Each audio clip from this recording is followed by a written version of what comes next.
Coba pilih mana? Saya yakin masih konsisten. Pilih mana? Kaya tapi gelisah atau miskin tapi tenang? Tidak boleh ada pilihan ketiga, saya tahu itu. Dalam kehidupan itu tidak akan berjalan sempurna seperti yang ingin kita rasakan. Selalu akan ada perbedaan pandangan. Ya, bahkan dalam kehidupan rumah tangga saja, ya maaf ya, Anda misalnya seorang istri mau ke sini saja mungkin masih bisa beda pandangan warna apa untuk jilbab yang dipakai. Ya, dengan suami bisa berbeda.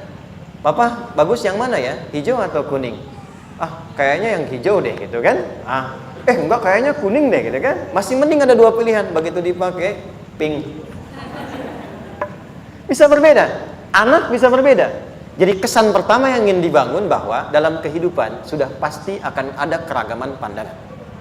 Dan yang kedua, yang tidak normal, keragaman pandangan itu boleh jadi melahirkan tindakan-tindakan yang kontraproduktif. Mungkin akan mendapatkan celaan. Allah dicela, malaikat dicela, Rasul dicela, Nabi dicela, sahabat dicela, tabi'in dicela, ulama dicela. Kita siapa yang mungkin belum menjadi bagian dari orang-orang itu dan ingin bebas dari celaan? Itu mustahil. Jelas sampai sini? Jadi kalau mendapatkan celaan, berbahagialah, berarti kehidupan kita normal. Jelas? Pernah mendapatkan celaan dalam hidup? Halo? Pernah disoal oleh orang lain? Pernah direndahkan oleh orang lain? Nah, Allah tuh memberi kesan kepada kita, jangankan engkau, Rasul yang paling mulia saja pernah mendapati itu. Tapi bagaimana seni mendapatkan ketahanan sehingga dalam dicela pun tetap tenang, dalam disoal pun tetap hatinya nyaman. Karena ketenangan itu yang membawa pikiran tenang dan tindakan yang terukur. Dan kadang-kadang ketenangan itu lebih penting bahkan dibandingkan dengan harta yang berlimpah. Seringkali saya berikan perbandingan dari sejak dulu kita belajar kan. Coba pilih mana? Saya yakin masih konsisten. Pilih mana? Kaya tapi gelisah atau miskin tapi tenang? Tidak boleh ada pilihan ketiga, saya tahu itu. Kaya tapi gelisah atau miskin tapi tenang? Pilih mana? Ya, saya tahu kan. Kaya tapi tenang. Oke, di fase ini wahyu belum turun. Nabi sudah ngajar, turun wahyu, turun al-ala, turun beberapa surah. Tiba-tiba ada masa jeda, wahyu belum turun. Sepekan belum turun, sebulan belum turun. Disitulah muncul seakan ada amunisi bagi orang-orang yang tidak senang dengan Nabi, tidak senang dengan ajakan Nabi pada kebaikan. Ini poin yang kedua. Kalau Anda berbuat baik, pasti ada tantangan. Ingat ya, kalau Anda berbuat baik, apapun itu, pasti ada tantangan. Yang menguji konsistensi kebaikan itu apakah serius untuk dilakukan atau tidak. Maka mulai muncul tuduhan. Lihatlah Muhammad dari ditinggalkan sama Tuhannya. Itu Muhammad udah gila tuh, naik turun bukit, naik turun lagi, kayak orang bengong. Muhammad udah ada beban di pundaknya. Jangankan umatnya, Rasulnya saja yang mengklaim Rasul punya masalah katanya, ya kan? Dan ditinggalkan Tuhannya, kok masih mau ikut Muhammad? Maka dalam keadaan itulah kemudian ditunggu, naik turun, turunlah kemudian dua surah sekaligus, surah 93, surah 94, yaitu surah Ad-Duha dan Al-Insyirah. Nih. Oke. Ini materinya dahsyat ya. Penting sekali, saking pentingnya ini cepat habis tuh. Sekali lagi. Jazakallah khair. Kelihatan ya. Baik, yuk pelan-pelan. Jadi turunnya surah Ad-Duha dan surah Al-Insyirah, hikmahnya satu atau fungsinya satu, memberikan petunjuk bagaimana mengatasi satu persoalan sesulit apapun tapi masih dapat menghadapinya dengan keadaan yang tenang. Satu surah ini atau dua surah diturunkan untuk membimbing setiap hamba menuju kepada ketenangan hati. Dua, membangun kekuatan mental sehingga dalam situasi apapun dia tetap kuat mengatasi berbagai persoalan kehidupan. Nanti terapannya banyak, di bisnis ada. Nanti saya turunkan contohnya. Kadang-kadang ikut tender, sudah bagus, sudah menang, tapi proyeknya diambil orang. Ada yang begitu? Nanti ada ayatnya, ada. Nanti kita turunkan. Udah siap-siap, kan? Pengen melamar, ternyata keduluan orang, gitu kan? Udah siap-siap, pengen dapat ini, mau lulus, ternyata nilainya nggak seperti yang diharapkan. Muncul, selalu ada demikian. Nanti kompleksitasnya banyak. Tapi dua surah ini, kalau kita bisa kuasai artinya dengan baik, pahami dengan benar, maka akan ada sesuatu yang beda yang terasa dalam jiwa kita dan kesiapan mengatasi setiap persoalan dalam kehidupan. Yuk kita baca dulu ya, supaya dapat keberkahannya dari dua surah ini. Saya bacakan, Anda ikuti ya. A'udzu billahi minasy syaithanir rajim.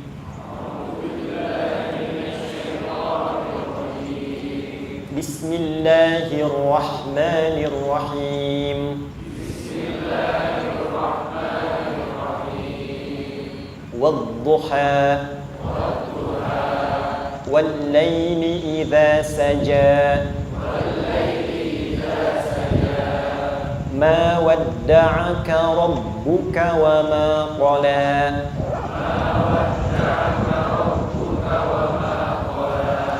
ما ودعك ربك وما قلى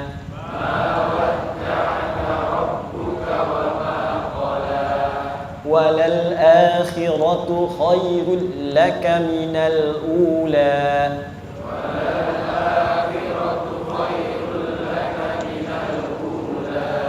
ولسوف يعطيك ربك فترضى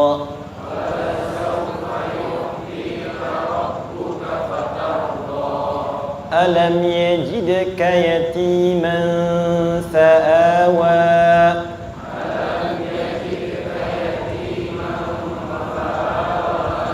ووجدك ضالا فهدى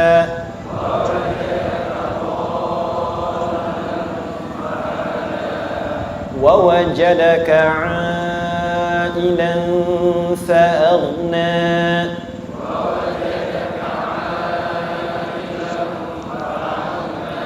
فأما اليتيم فلا تقهر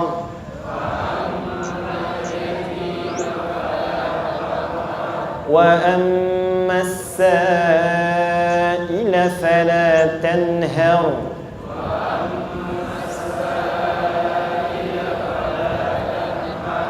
وأما بنعمة ربك فحدث.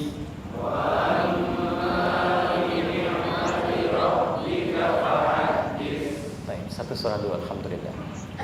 Izin saya bacakan tadi untuk diikuti supaya setidaknya kalau kita pulang dan ditanya bagaimana hidupmu engkau jalani, seperti apa engkau berinteraksi dengan Quran yang telah aku turunkan, maka kita pernah menjawab, ya Allah, kami pernah bacakan itu.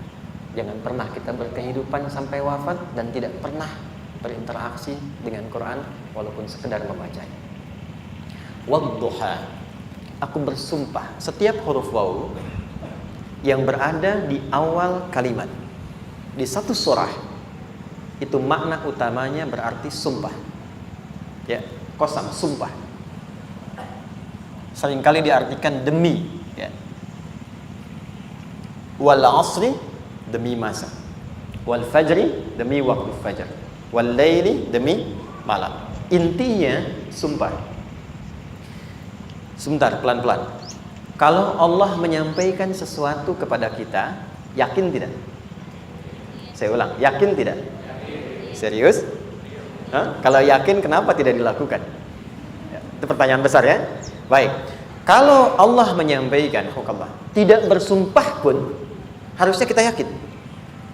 Tapi kalau Allah bersumpah dalam kaidah ilmu tafsir berarti ada sesuatu yang sangat penting, yang saking pentingnya akan sangat dibutuhkan oleh setiap hamba, sehingga diminta setiap hamba itu fokus menyimak apa yang mau disampaikan. Bahkan saking pentingnya menyimak itu Allah bersumpah. Jelas? Kalau teman-teman menemukan di Quran ada ayat dibuka dengan sumpah, berarti ada kasih Allah yang tinggi yang akan disampaikan di ayat itu sampai meminta kita fokus untuk menyimaknya. Ad-duha, untuk memudahkan maknanya, teman-teman kalau waktu duha itu jam berapa ya? Oke, sebetulnya dimulai sejak matahari itu mulai naik, yang memantulkan ya, atau menyinari cahayanya itu mulai terasa lembut. Ya, kalau misalnya kita ambil 1,5 jam setelah subuh. Sekarang subuh 4:30 lah, taruhlah 4:30 ya. 1,5 jam berarti jam 6 kan? Nah, itu awal duha tuh. Awal duha. Sampai ke pertengahan kurang lebih 9:30, jam 10. Akhir duha jam 11 sampai menjelang ke zuhur. Awal duhanya disebut dengan syuruk namanya. Syuruk. Jadi syuruk itu awal duha. Kalau sudah jam 6 ada cahaya matahari ya. Enak nggak ke tubuh kita itu? Nyaman nggak? Jam 8 enak nggak kalau berjemur ya? Jam 9 enak ya? Nah, ini kata kiasan dalam bahasa Arab. Kalau kita merasakan sesuatu yang enak, nyaman, memberikan manfaat yang banyak, itu orang Arab sering memberikan kiasan dengan waktu-waktu tertentu. Di antaranya duha. Jadi kalau kita menemukan kalimat duha, jangan langsung diartikan ke waktu duhanya. Boleh jadi yang diinginkan adalah makna di balik itu, yaitu semua kenikmatan dan kenyamanan yang didapatkan. Cara mengartikan ini, wadduha, aku bersumpah kata Allah, ya Muhammad, demi semua kenikmatan yang kau rasakan dalam hidup, seperti engkau merasakan kenikmatan cahaya duha itu. Jelas? Wal laili idza saja, dan aku bersumpah al-lail, lail itu apa? Malam. Baik, lail turunannya layali, jamaknya lela, lili, lala, itu malam. Jadi kalau ada ibu leli, ibu malam-malam ya. Al-lail. Oke. Lail itu malam. Malam gelap nggak? Gelap. Tapi kalau gelapnya gulita, tidak ada cahayanya, gelap betul gitu. Gelap ya. Misalnya sedang kita dapati misalnya satu momentum padam lampu, padam semua, dan pas gerhana misalnya gelap sekali. Nah, itu bahasa Arabnya disebut dengan saja namanya. Ya, saja. Wal laili idza saja. Dan malam apabila telah gulita. Zaman Nabi kan nggak ada lampu, ya, belum ada PLN, ya, dan seterusnya. Jadi gelapnya betul-betul gelap. Saya mau tanya sebentar. Biasanya kalau situasi gelap itu mudah nggak menemukan benda tertentu? Melangkah mudah atau sulit? Tidak mudah untuk dilakukan kan? Dalam bahasa Arab, kalau kita ingin mengungkapkan satu kegamangan yang luar biasa, sampai kita merasakan gelap dan sulit melangkah. Bukan hanya karena nggak ada cahaya, mungkin karena ada pekerjaan tertentu yang menyulitkan, masalah tertentu yang menyulitkan, sehingga merasa seakan-akan kita tuh gelap. Makan nggak enak, melangkah susah. Pernah nggak merasakan situasi yang saking beratnya satu beban itu seakan-akan makan nggak mau, melangkahnya berat, ada vertigo, kadang-kadang pusing. Pernah merasakan itu? Itu bahasa Arabnya, wal-laili idza saja. Perhatikan kalimatnya, ya Muhammad sallallahu alaihi wasallam, aku bersumpah demi semua kebahagiaan dan kenikmatan yang engkau pernah raih, seperti merasakan kenikmatan cahaya duha. Dan mungkin persoalan hidup yang pelik yang membuat engkau merasakan kesulitan, seakan-akan merasa di suasana gelap yang gulita. Ma wadda'aka rabbuka wa ma qala. Tanamkan dalam jiwamu yang paling dalam, aku tidak akan pernah meninggalkan.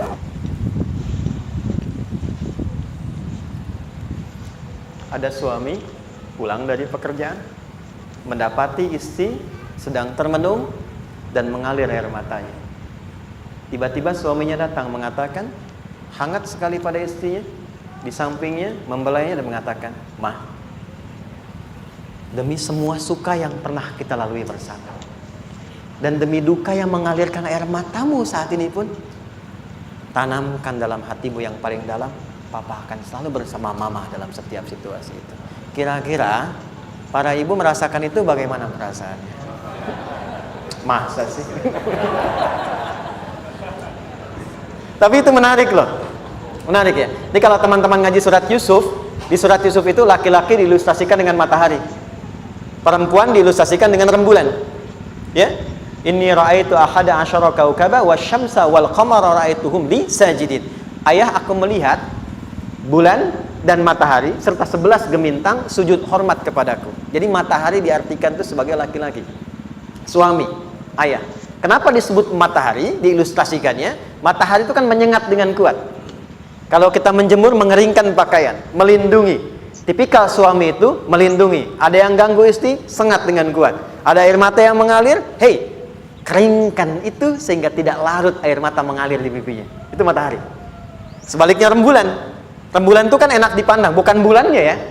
Bukan bulannya. Kalau bulannya kan desainnya nggak sempurna baik terlihat, tapi cahaya rembulannya tampil dengan indah, tampil dengan baik, enak dipandang, menenangkan dan tidak tertukar. Jangan sampai ada istri jadi matahari, suami jadi rembulan. Jelas ya, dengan kekuatan bulan aku menghukummu, ya kan itu. Oke. Tahan sampai sini, tahan. Lihat baik-baik. Saya berhenti sampai sini dulu. Kalau di Quran ada ayat menyebutkan, tidak spesifik orang yang disebutkan dan kapan kejadiannya, maka peristiwa itu akan terjadi dan dialami oleh kemungkinan generasi berbeda di setiap masa dengan tokoh berbeda tapi perasaan yang serupa. Sebaliknya, kalau disebutkan namanya, jelas identitasnya, kapan kejadiannya, maka peristiwa itu hanya akan menimpa orang tersebut dan tidak akan dialami lagi orang lain setelahnya. Saya tanya dulu yang akhwat, yang perempuan, kenal Maryam? Kenal, bagus. Kenal di mana? Maryam anaknya Imran, mengandung, melahirkan Isa alaihissalam, Yesus Mesias, tanpa disentuh laki-laki manapun. Dan di Quran identitasnya disebutkan langsung, Maryam binti Imran, wa Maryam ibnata Imran. Ini menunjukkan kesan bahwa yang mengandung dan melahirkan tanpa disentuh laki-laki manapun, itu hanya Maryam anaknya Imran. Ingat ya, mengandung melahirkan tanpa disentuh laki-laki manapun, bukan mengandung melahirkan tanpa suami. Kalau itu banyak dia, ya, mengandung melahirkan tanpa disentuh laki-laki manapun, hanya Maryam binti Imran. Tapi kalau nggak disebutkan siapa orangnya, kapan kejadiannya, tidak detail disebutkan, ini artinya situasi itu akan dialami kembali oleh orang di masa depan dengan generasi yang berbeda tapi substansi yang sama. Pertanyaannya, pernahkah kita mengalami situasi yang sulit sampai seakan merasa gelap? Nah, baik, maka adab yang pertama, jika mengalami situasi seberat apapun dalam berkehidupan, maka dekati Allah Subhanahu wa ta'ala. Ini awalnya, dekati Allah. Apalagi kalau ada yang mengatakan ini nggak mungkin, ini nggak akan terjadi, ini nggak bisa. Kalau sudah ada tanda seperti itu tanda langsung dari Allah supaya Anda diminta langsung mendekat kepada Allah dan tinggalkan semua makhluk. Karena Allah hanya akan mengabulkan langsung kepada Anda tanpa perantara siapapun. Itu yang terjadi pada Nabi Zakaria. Ini nggak mungkin, ini mustahil. Maka beliau langsung memohon kepada Allah dan langsung menyebutkan, ya Allah, saya minta darimu saja, tidak dari yang lain. Maka dikabulkan seketika. Jadi yang pertama, jika punya kesulitan sebesar apapun, seberat apapun, cepat dekati Allah. Maka di situ akan dijawab langsung oleh Allah, ma wadda'aka rabbuka wa ma qala. Hambaku, sepanjang engkau mendekat kepadaku, maka yakinkan dalam dirimu, situasi apapun yang kau rasakan, aku tidak akan pernah meninggalkanmu. Sudah? Satu? Paham sampai sini? Oke. Pelan-pelan ya. Saya belum bicara caranya. Saya baru bicara di awal motivasinya. Dekati Allah dulu, nanti caranya didetilkan di surah Al-Insyirah. Teruskan. Ma wadda'aka rabbuka wa ma qala. Walal akhiratu khairul laka minal. Perhatikan. Hei, seberat-berat bebanmu saat ini, ingat, satu saat akan tuntas. Dan ini pun ujian. Kalau sudah meninggal, gak ada ujian lagi. Dan nanti kehidupan yang sekarang, apapun yang kau pertentangkan, perdebatkan, perselisihkan, itu semua akan ditinggalkan. Jadi ternyata Allah mengungkap hakikat kehidupan dunia. Apapun yang diperselisihkan, itu unik ya. Orang berselisih pada yang akan ditinggalkan. Aneh nggak? Ada orang berebut makanan, kan? Rebutan sampai berkelahi dan sebagainya. Pada akhirnya, makanan yang diperebutkan itu pun akan ditinggalkan. Yang ini meninggal, itu meninggal. Jadi memperebutkan sesuatu yang pada akhirnya akan berakhir.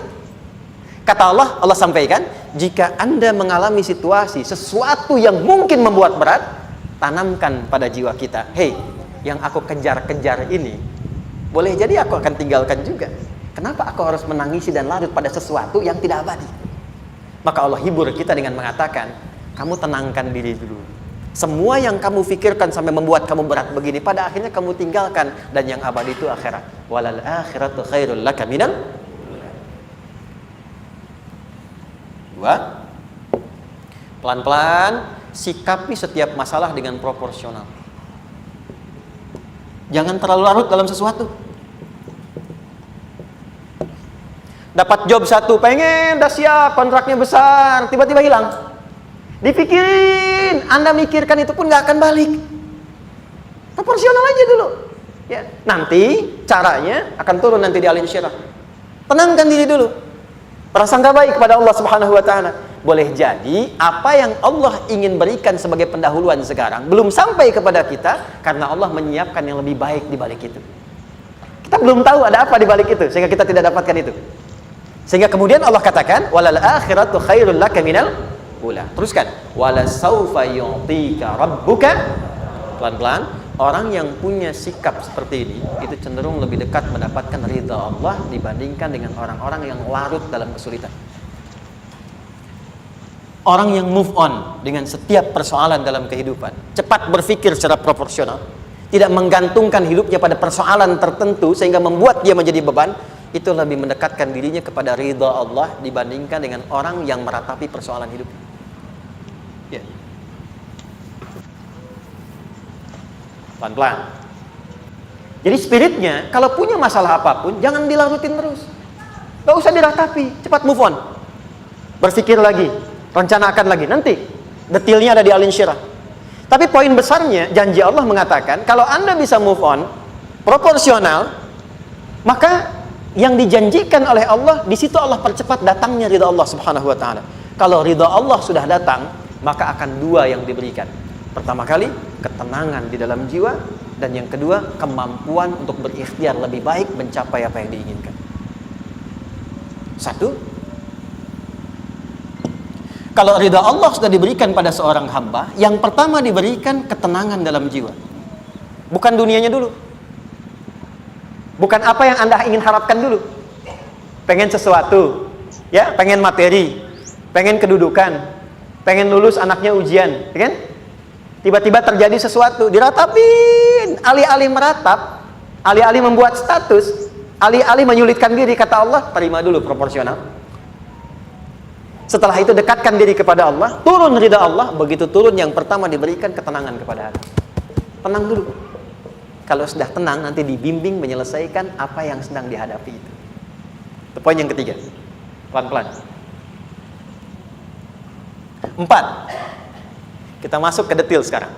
Perhatikan baik-baik. Ini yang paling menarik. Alam yajidka yatiman fa'awa. Muhammad SAW, bukankah dulu engkau yatim? Punya banyak masalah? Aku selesaikan juga. Ayahmu meninggal sebelum lahir, ada ibu. Ibu meninggal, ada kakek. Kakek meninggal, ada paman. Ya kan? Ada teman yang menemani Sayyidah Khadijah. Teman yang setia. Semua kebutuhan tersedia. Artinya apa? Perhatikan baik-baik. Kalau Anda punya masalah sekarang, jangan sampai melupakan yang dulu-dulu pun pernah tuntas Allah selesaikan. Jadi kalau sekarang sedang punya persoalan, jangan sampai satu masalah ini membuat Anda kehilangan harapan dan kehidupan. Sementara Anda sadar, dulu pun banyak masalah kok selesai juga. Kenapa dengan yang satu ini kita harus jatuh? Sekarang usia berapa?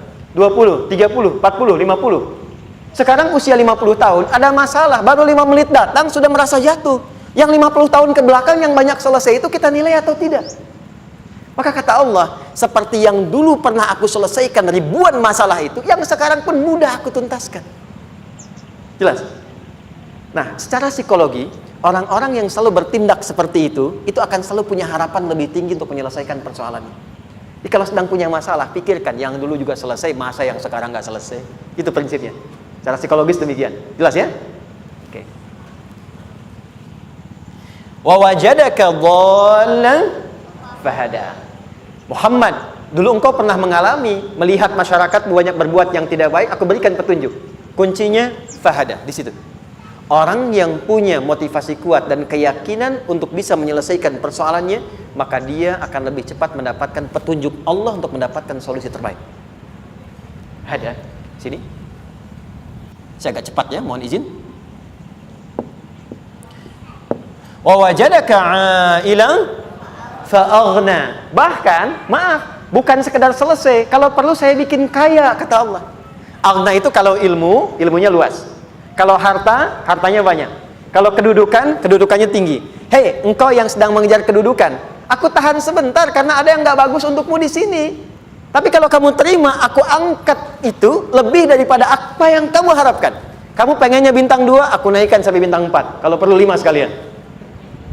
Hei, kamu yang in kampus di sini, aku tahan, bahasa kamu nggak lulus, kamu nangis, kamu mengadu, kamu datang pada orang tuamu.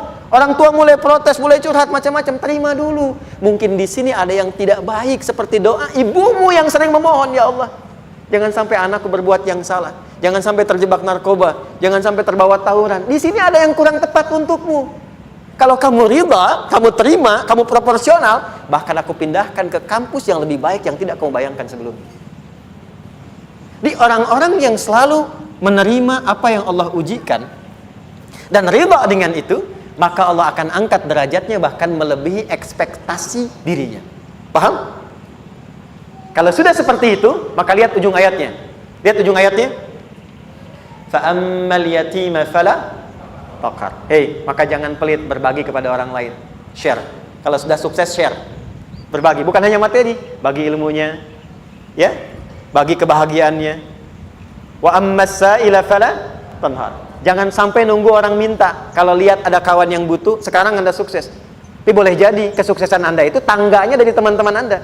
Kalau sudah teraih ke atas, lihat lagi anak tangganya ke bawah. Ajak teman, jangan ditunggu minta. Ajak, bawa dia, berikan peluang. Jangan sampai dia minta, apalagi Anda bentak-bentak. Aku kan yang dulu bantu kamu. Jangan sampai keluar kata-kata itu. Kamu bisa naik di atas karena aku kan yang dulu bantu kamu. Kamu bisa jadi pemeran utama karena aku yang rekomendasikan. Karena aku yang dorong kamu, misal. Jangan sampai keluar kata-kata itu. Apalagi langsung keluar, tidak. Ini karena ilmuku saja misalnya. Kalau itu bisa dilakukan dengan baik. Lihat ujungnya. Wa amma bi ni'mati rabbika fahaddits. Maka semua nikmat yang dirasakan akan mudah untuk diimplementasikan dan disyukuri. Jadi semua nikmat itu bukan cuma dirasakan. Jadi membagi semua nikmat itu adalah rasa terbaik untuk menikmatinya. Maaf ya, Anda kalau punya makanan, dimakan sendiri. Dengan dibagi sama-sama, kira-kira rasa nyamannya yang pertama atau yang kedua? Kedua. Makan sendiri, enaknya sendiri kan?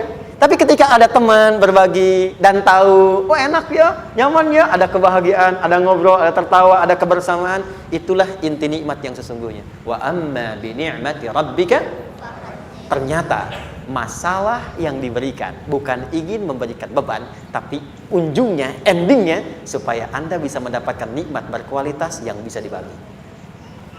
Dilihat surat Ad-Duha itu jangan cuma lihat awalnya, lihat ujungnya. Ternyata ketika seseorang mendapat masalah seberat apapun, itu bukan ingin membebani, tapi ingin meningkatkan kualitas hidupnya supaya mendapatkan nikmat yang lebih besar dan merasakan nikmatnya itu dengan berbagi. Itu poin. Jadi kalau sampai sini kita paham dan kita beri nama misalnya dengan fikih ujian, jadi kalau desain ujian ini sistematikanya kita pahami, maka tidak ada alasan untuk mengeluhkan persoalan. Jadi melihat masalah itu bukan sebagai beban, pada akhirnya melihatnya sebagai tangga untuk mencapai kebahagiaan. Jelas sampai sini? Baik, kalau sudah seperti ini, ingin punya masalah atau tidak ingin punya masalah? Tidak. Ingat ya, jadi kalau anak pulang bawa masalah, dilihatnya jangan beban. Oh, Allah ingin menaikkan kualitas pada anak saya, yang dengan itu menjadikan ia mendapatkan nikmat yang belum pernah didapati. Kalau rumah tangga sedang ada masalah, jangan banyak diperseterukan, tapi direnungkan sejenak. Oh, Allah ingin meningkatkan kualitas rumah tangga ini, sehingga kita bisa mendapatkan nikmat yang tidak pernah didapati sebelumnya. Makanya nikmat berumah tangga itu yang terbesar, selalu bertambah ketika menyelesaikan masalah. Silahkan cek. Kalau sedang ada masalah berseteru kan, tapi setelah selesai kan jadi lebih nikmat ya.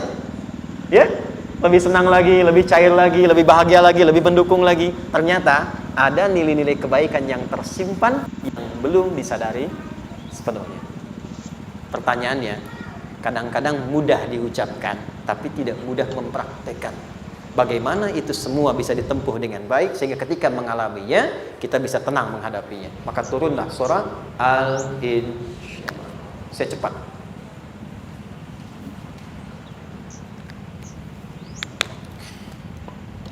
Teman-teman, ini apa? Kelas ya? Baik, pelan-pelan sedikit. Kira-kira volumenya besar kecil? Kecil ya? Baik. Kalau saya bandingkan dengan gayung, volumenya besar mana? Gayung ya? Baik. Kalau ini saya perlebar, sehingga bisa memasukkan apapun ke dalamnya, itu bahasa Arabnya disebut dengan insyirah namanya. Jelas? Meluaskan sesuatu sehingga terlihat lapang, sehingga memudahkan setiap hal masuk ke dalamnya. Itu insyirah namanya.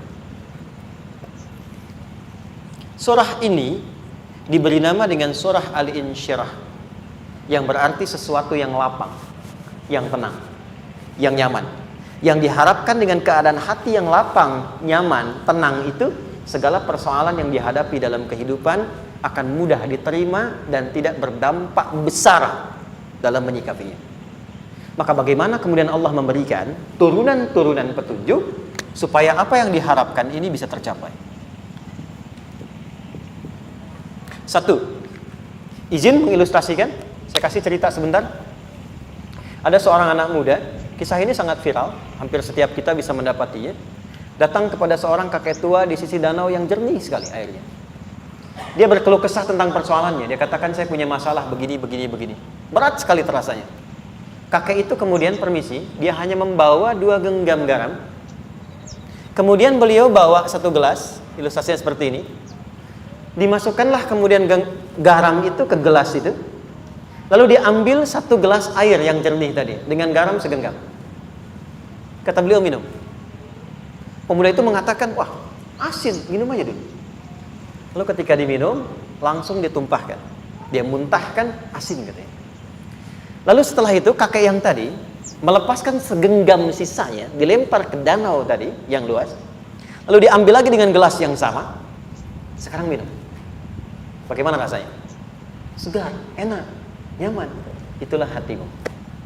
Kalau hatimu sempit sesempit gelas ini, maka masalah sekecil apapun akan selalu menghadirkan kesulitan seperti engkau menelan garam tadi. Tapi kalau hatimu luas, sebesar apapun masalah, tidak akan pernah berdampak pada dirimu kecuali engkau mampu menyusun rencana untuk mengatasinya. Kelapangan hati yang membuat diri kita mampu menerima persoalan apapun, itu yang disebut dengan insyirah. Makanya dulu tahun 90-an ada sinetron Hati Seluas Samudra, gitu ya. Saya pernah tahu itu. Sama anaknya diapa-apain juga, masih aja ya menerima gitu. Dulu siapa ya? Jeremy Thomas dan lain-lain ya. Saya kira ada itu. Ya, saya kira itu ya. Saya pernah lihat sejenak ya. Saya jarang-jarang nonton gitu. Pernah lihat aja. Saya senang riset. Jadi kalau riset itu ada riset dakwah, ada riset materi. Saya teman-teman yang musik gitu ya, saya tidak terlalu dekat dengan musik karena saya di Quran gitu. Tapi untuk mengetahui hukum musik itu bagaimana, saya riset. Sampai ke notasi saya tahu. C D F G A B C D F G D F G A B C D A B C D F G A F G A B C D E B C D E F G A B C D A B C gitu kan ya? Ya, tapi kalau diminta piano, gitar, ini saya nggak bisa. Ya, tapi untuk menentukan hukum, nah kita bisa paham gitu. Misalnya boleh nggak baca Quran pakai langgam Jawa gitu kan? Nah, hukumnya apa? Nanti dari teori itu muncul. Ya, paham ya? Nah, oke, balik sini. Perhatikan baik-baik. 1, saya agak cepat.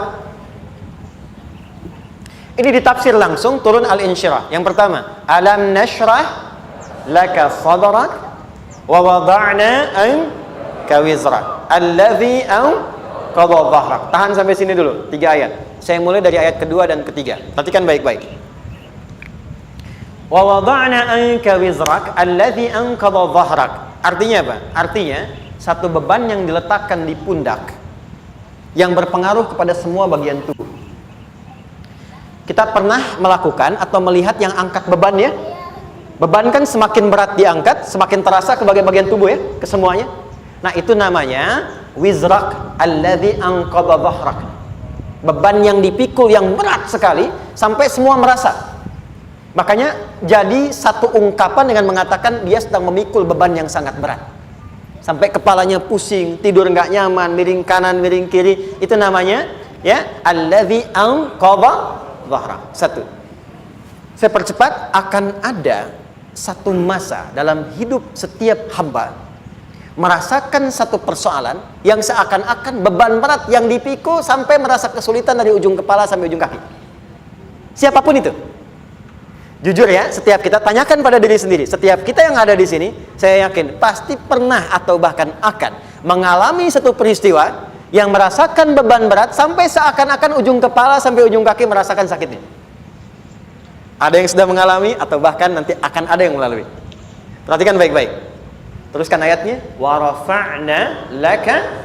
Perhatikan. Kalau ada yang sedang merasakan itu, yakinlah kata Allah, pada saat itu sesungguhnya Allah sedang mengangkat derajatnya dan meningkatkan kualitas hidupnya untuk mencapai sesuatu yang istimewa yang belum pernah diraihnya. Dari sini kita buat persamaan. Ujian. Tadi kan? Berbanding lurus dengan harapan, banding lurus dengan solusi nanti pada akhirnya. Fokus. Lulus di sini, insya Allah setiap persoalan akan lebih mudah untuk diatasi. Ujian, seberat apapun yang sedang kita alami, tidak akan pernah diberikan kepada kita oleh Allah, kecuali ternyata hikmahnya untuk mengabulkan harapan-harapan besar yang sebetulnya kita mintakan. Jujur ya, setiap kita kan sering punya permohonan ya, sering berdoa ya, ya Allah minta ini, minta itu, minta ini, minta itu, gitu kan? Nah, cara Allah mengabulkan harapan kita itu, yang pertama, jalurnya lewat ujian. Karena semua kesuksesan itu, desain dasarnya adalah melewati ujian. Coba, anak-anak kita yang sedang sekolah itu, apa mungkin diwisuda dengan penuh kebahagiaan kalau nggak mengalami ujian? Lewat ujian dulu kan? Dia belajar dulu, ujian dulu, ngatasin soal dulu, lulus, baru wisuda. Apakah mungkin akan dapat IPK 4 yang diharapkan kalau tidak mengalami ujian? Belajar dulu, ya kan? Ada waktu, sempat dia bangun malam, siang, dan seterusnya, belajar, keringat, dan sebagainya, baru bahagia kan? Dan ternyata belajar itu untuk diwisuda. Sebab kalau kita tidak belajar, mustahil dapat wisuda. Kalau tidak lewat ujian, mustahil dapat ijazah. Karena ternyata harapan itu, hukum dasarnya dalam berkehidupan, bisa diraih dengan melewati ujian. Ini poinnya. Jadi mohon, kalau sedang mengalami sebuah peristiwa, dan kita harus menghadapi itu, coba renungkan. Sebetulnya pernah berdoa apa sampai kita mengalami itu, sehingga dengan jalan itulah sebetulnya Allah ingin mengabulkan harapan yang dulu pernah kita mintakan. Jelas? Oke, satu. Yuk turunkan rumus ya pelan-pelan. Quran surah kedua ayat 286. Ini kesini dulu baru nanti kita balik lagi.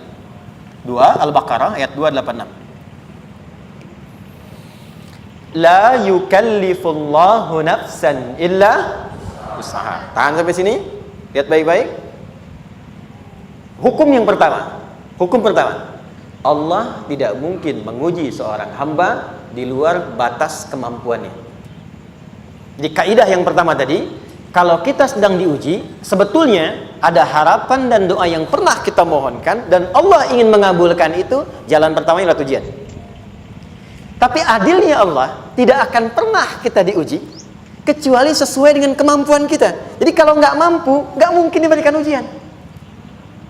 Ingat ya, kalau tidak mampu, tidak mungkin diberikan ujian. Artinya harapan yang kita mohonkan pun akan sesuai dengan kemampuan kita. Jadi kalau kita minta sesuatu nggak mungkin bisa menggunakannya, nggak akan dikasih. Nah, balik ke sini untuk memberikan ketenangan kepada hati kita. Kalau sedang menerima persoalan, setelah kita mengatakan, oh ini mungkin ada harapan yang ingin saya dapatkan, jalannya lewat sini. Untuk memberikan ketenangan kepada hati, begitu persoalannya tiba, langsung katakan pada diri kita, saya pasti bisa menjalaninya. Mustahil saya diuji kalau nggak mampu menjalaninya. Itu bahasa singkatnya. Ingat ya? Kalau ingin mudah menyelesaikan persoalan, kata Quran, setiap ada ujian, langsung katakan pada hati kita, insya Allah bisa. Nggak mungkin saya diuji kalau saya nggak sanggup. Jelas? Dan tanamkan itu pada hati yang paling dalam. Ini nggak mudah. Kalau cuma disimpan di pikiran, jadi beban. Tapi kalau Anda tanamkan dalam hati, seberat apapun masalahnya, pasti saya sanggup, pasti saya bisa. Pernah lihat dulu ada acara 90-an Benteng Hattori?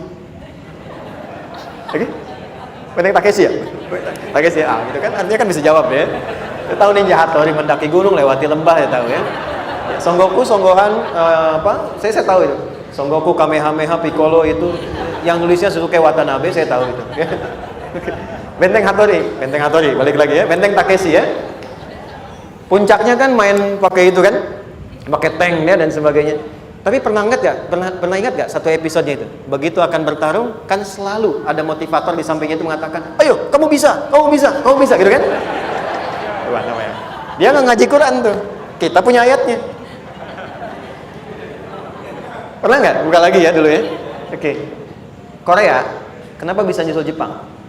Salah satunya, waktu Jepang itu maju, setiap di Korea itu ditanamkan dari mulai anak-anak TK-nya. Kita harus daripada Jepang. Sejak anak-anaknya TK. Itu ditanamkan betul.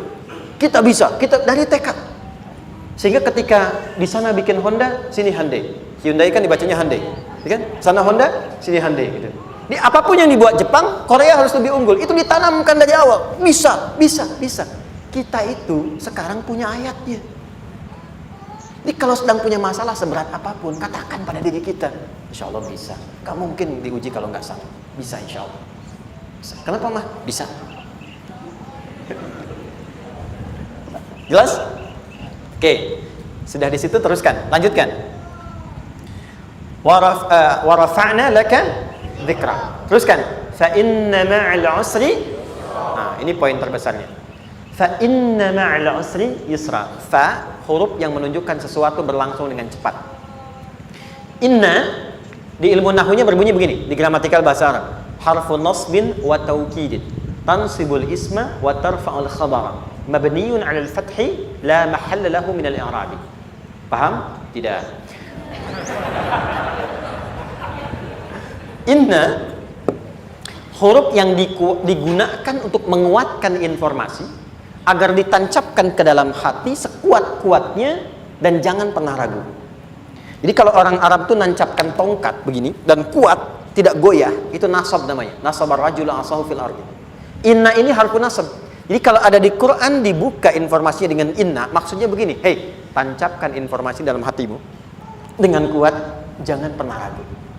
Yakinkan pada dirimu. Apa yang harus diyakinkan? Ma'al usri yusra. Inna ma'al usri yusra. Usrun sama dengan yusrun. Lari ke sini.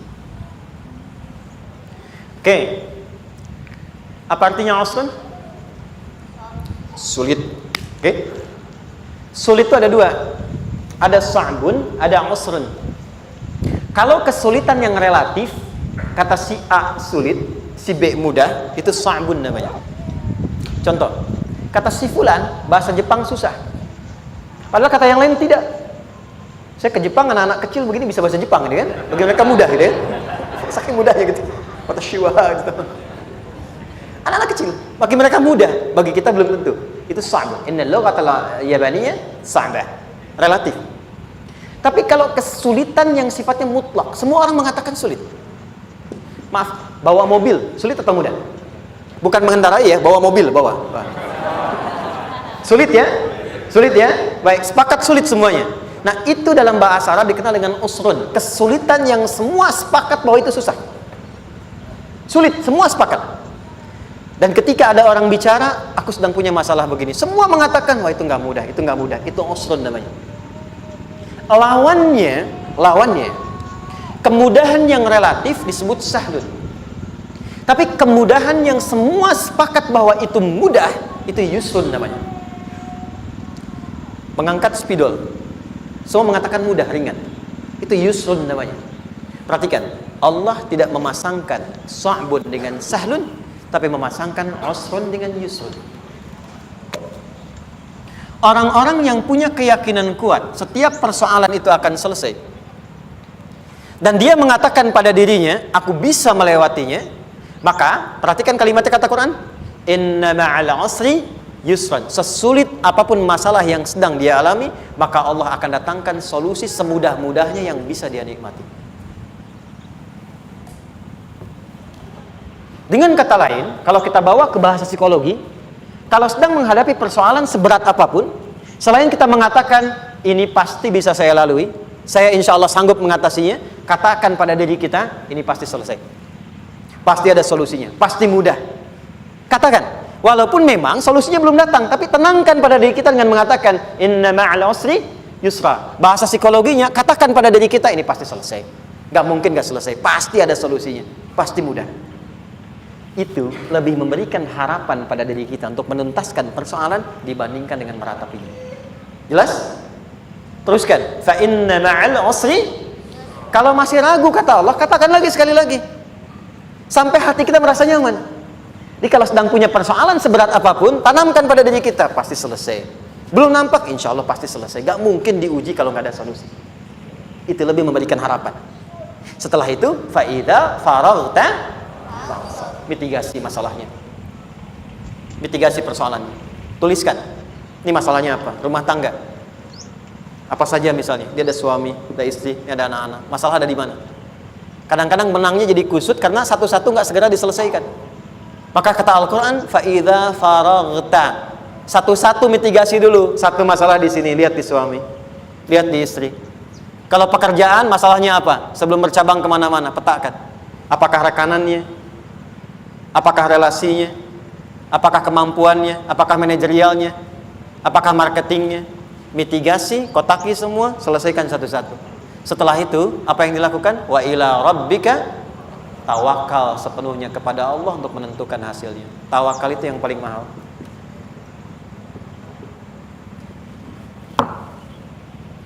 Anda kalau nggak punya kepasrahan, stres. Karena selalu memikirkan apa yang mau dikerjakan dan selalu orientasi pada hasil. Kita punya tawakal. Kalau kita mampu menyerahkan sesuatu, gini, di sini ada orang yang paling jago misalnya main basket. Ada pertandingan basket. Begitu dibuka, udah tim musyawarah serahkan aja pada si fulan. Kan? Dia yang paling jago, dia. Bukankah dengan menyerahkan itu bukan hanya kita berikan sebuah tugas, ya kan? Tapi dengan itu ada kelapangan tersendiri kan? Yakinlah sukses, dia paling hebat. Pernah ada perasaan gitu? Sekarang, siapa yang paling mampu menguasai? Siapa yang paling hebat menyelesaikan segala hal? Siapa yang punya segalanya? Bukankah Allah? Orang-orang yang punya tingkat tawakal yang tinggi, maka satu, dia akan lebih stabil keadaan mentalnya dan tidak akan pernah gelisah dengan kekecewaan. Gak ada kecewa. Karena tawakal itu kalau sudah kepasrahan pasti menerima hasil. Kalau sudah tawakal, terserah Allah tetapkan apa saja. Mau dapat sekarang, dapat besok, dapat nanti. Puncak yang paling tinggi, tugasmu hanya berikhtiar semampu yang bisa dilakukan. Selanjutnya biarkan Allah menetapkan apa yang menjadi bagian dari maslahat kehidupan kita. Saya tutup. Cara Allah menjawab harapan kita ada 3. 1, memberi langsung apa yang kita mintakan. 2, menunda itu sampai kita siap menerimanya. 3, mengganti apa yang kita inginkan dengan apa yang kita butuhkan. Saya ulang ya.